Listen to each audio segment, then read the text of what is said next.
ದಾವಣಗೆರೆ ಜಿಲ್ಲೆ ಚನ್ನಗಿರಿ ತಾಲೂಕಿನ ನಲ್ಲೂರು ಗ್ರಾಮದಲ್ಲಿ ಕಳೆದ ರಾತ್ರಿ ಸುರಿದ ಮಳೆಯಿಂದ ಕೆರೆಕೋಡಿ ಹರಿದು ಗ್ರಾಮಕ್ಕೆ ಮಳೆ ನೀರು ನುಗ್ಗಿದ ಹಿನ್ನೆಲೆ ಸೇತುವೆ ಮುಳುಗಿದೆ. ಹಾಗಾಗಿ ಬ್ಲಾಕ್ ಆಗಿ ನೀರು ಊರಿನ ಏರಿಯಾಗಳಲ್ಲಿ ನುಗ್ಗಿದ್ದು ಗ್ರಾಮದಲ್ಲಿ ಈಗ ಭಯದ ವಾತಾವರಣ ಸೃಷ್ಟಿಯಾಗಿದೆ.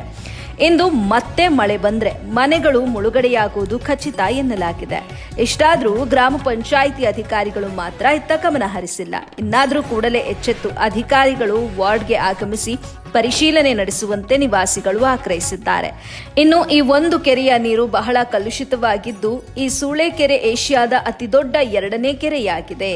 ಈ ಕೆರೆಯಿಂದ ಹಲವಾರು ಗ್ರಾಮಕ್ಕೆ ಕುಡಿಯಲಿಕ್ಕೆ ನೀರು ಸರಬರಾಜು ಮಾಡಲಾಗುವುದು. ಹಾಗಾಗಿ ಅಧಿಕಾರಿಗಳು ಈ ಕೆರೆ ನೀರನ್ನ ಪರಿಶೀಲಿಸಿ ಕುಡಿಯಲಿಕ್ಕೆ ಅನುವು ಮಾಡಿಕೊಡಬೇಕು ಅಂತ ಮನವಿ ಮಾಡಿದ್ದಾರೆ. ವರದಿ ನಲ್ಲೂರು ಮಹಮ್ಮದ್. ಕರ್ನಾಟಕ ರಾಜ್ಯದಾದ್ಯಂತ ವಿವಿಧ ಜಿಲ್ಲಾ ಹಾಗೂ ತಾಲೂಕು ಕೇಂದ್ರಗಳಿಗೆ ಎಬಿ ನ್ಯೂಸ್ ಕನ್ನಡ ಟಿವಿ ಚಾನೆಲ್ಗೆ ವರದಿಗಾರರು ಬೇಕಾಗಿದ್ದಾರೆ.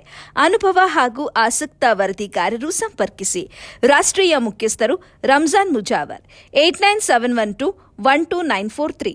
ಕರ್ನಾಟಕ ರಾಜ್ಯ ಮುಖ್ಯಸ್ಥರು ನಲ್ಲೂರು ಮಹಮ್ಮದ್ ಆಸಿಫ್ 9964465953.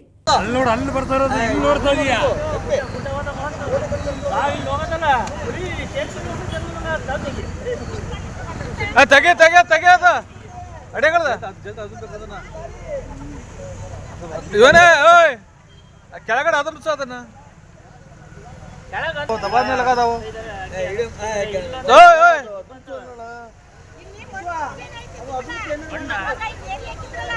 ಈಗ ಫೋಟೋ ಹೊಡಿಯರಲ್ಲೇ ನೀವಲ್ಲೇ ಪಂಚಾಯತರು ಈಗ ಫೋಟೋ ಹೊಡಿಯರಿ ಅವ ಮಕ್ಕಳು ಅರ್ರಲ್ಲ ಯಾರು ಹೇಳಿರುವ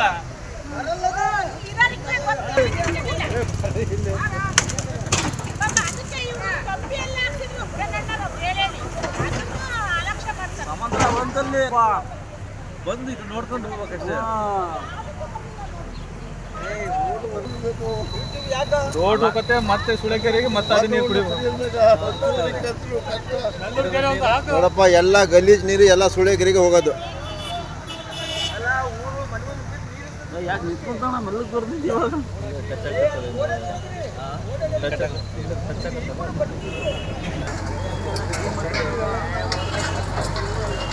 ಯಾಕೆ ಬರಲ್ಲ ಈಗ ಮತ್ತೆ ಪಂಚಾಯತಿಯಿಂದ ಮತ್ತೆ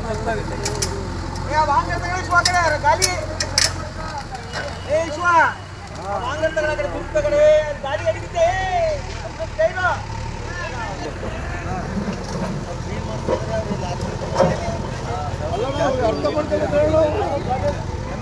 SMS ಅಲ್ಲ ಅವ್ರು ತಿಳ್ಕೊಬೇಕಪ್ಪ. ಅವರು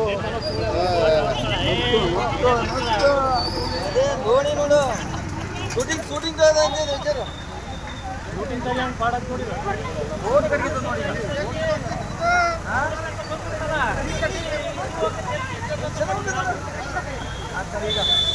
ಸಾಕಲ್ಲಿ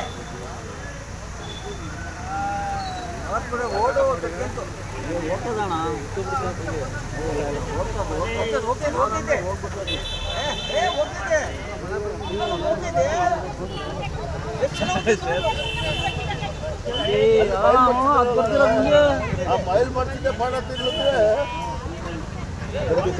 ಕಟ್ಕೊಂತಪ್ಪ ಇದು ಕಟ್ಕೊಂತೈತೆ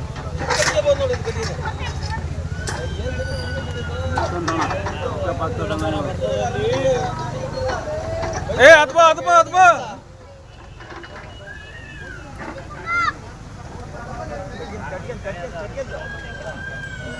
ಚನ್ನಗಿರಿ ತಾಲೂಕು ನಲ್ಲೂರು ಗ್ರಾಮದ ಮಧ್ಯಭಾಗದಲ್ಲಿ ಇರತಕ್ಕಂಥ ಕೆರೆ ಸೇತುವೆ ರಾತ್ರಿ ನಿರಂತರವಾಗಿ ಸುರಿದಿರತಕ್ಕಂಥ ಮಳೆಯನ್ನು ಹೆಚ್ಚಾಗಿ ಕೋಡಿ ಬಿದ್ದಿರುವ ಕಾರಣ ಭಾಳಷ್ಟು ಹಾನಿ ಒಳಗಾಗಿದೆ. ಅದಕ್ಕೆ ಗ್ರಾಮ ಪಂಚಾಯತಿಯ ವತಿಯಿಂದ ಹಾಗೂ ನಲ್ಲೂರು ಎಲ್ಲ ಗ್ರಾಮಸ್ಥರು ಸೇರಿ 2 ಗ್ರಾಮ ಪಂಚಾಯತ್ 2 JCBಯಿಂದ ಬೆಳಗಿಂದ ನಿರ್ವಹಿಸ್ತಾ ಇದ್ದಾರೆ. ಒಳ್ಳೆ ನಿರಂತರವಾಗಿ ಮಳೆ ಸುರಿದಿರೋದರ ಕಾರಣ ಒಳ್ಳೆಯ ನೆಮ್ಮದಿ ಸಮೃದ್ಧಿಯ ವಾತಾವರಣ ನಿರ್ಮಾಣ ಆಗಿದೆ. ಇನ್ನೂ ಒಂದು ವಿಷಯ ಹೇಳಕ್ಕೆ ಇಷ್ಟಪಡ್ತೀನಿ. ದಸರಾ ಹಬ್ಬ ಉದ್ಘಾಟಿಸಿರ್ತಕ್ಕಂಥ ಬಾನು ಮುಷ್ತಾಕ್ರವರ ಪ್ರಾರ್ಥನೆಯನ್ನು ಮುಂದಿಟ್ಟು ಆಮೇಲೆ ಮತ್ತು ರಾಜ್ಯದಲ್ಲಿ ಕಾಂಗ್ರೆಸ್ ಸರ್ಕಾರದ ಆಡಳಿತ ಇರುವಂಥ ಕಾರಣ ದೇಶದಲ್ಲಿ ನಮ್ಮ ರಾಜ್ಯದಲ್ಲಿ ಹಾಗೂ ನಮ್ಮ ಸುತ್ತಮುತ್ತ ಒಳ್ಳೆಯ ವಾತಾವರಣ ಸೃಷ್ಟಿಯಾಗಿದೆ. ಎಲ್ಲ ಜನ ಸಮೃದ್ಧಿಯಿಂದ ಎಲ್ಲ ಕೂಡಿ ಆಗುವಂಥ ಹಬ್ಬಗಳನ್ನು ಆಚರಿಸ್ತಾ ಇದ್ದೀವಿ ಅಂತ ನಾನು ಹೇಳಕ್ಕೆ ಇಷ್ಟಪಡ್ತೀನಿ. ನಾನು ಎಲ್ಲ ರಾಜ್ಯದ ಜನಗಳಿಗೆ ಹೇಳಕ್ಕೆ ಇಷ್ಟಪಡ್ತೀನಿ, BJP ಸರ್ಕಾರ ಬಂದರೆ ಮಳೆ ಬರ್ತದೆ, ಕಾಂಗ್ರೆಸ್ ಸರ್ಕಾರ ಬಂದರೆ ಬರಗಾಲ ಬರ್ತದೆ ಅನ್ನೋದಂಥದ್ದು ಮನಸ್ಸಲ್ಲಿ ಇದ್ದಿದ್ದು ತೆಗೆದು ಈ ಪ್ರಕೃತಿ ದೇವ್ರ ಕೈಯಾಗಿ ಮಳೆ ಬೆಳೆ ಎಲ್ಲ ದೇವ್ರ ಕೈಯಾಗಿ ಇರೋದು ಅನ್ನೋದಂಥದ್ದು ನಂಬಿಕೆ ಮನಸ್ಸಲ್ಲಿ ಬರಲಿ. ಸರ್ಕಾರದ ಮೇಲೆ ಬರೋದಂಥದ್ದು ನಂಬಿಕೆ ಬೇಡ, ಕಪ್ಪು ಚುಕ್ಕು ಹಾಕೋದು ಬೇಡ. ಜನಗಳಿಗೆ ಸುಮ್ಮನೆ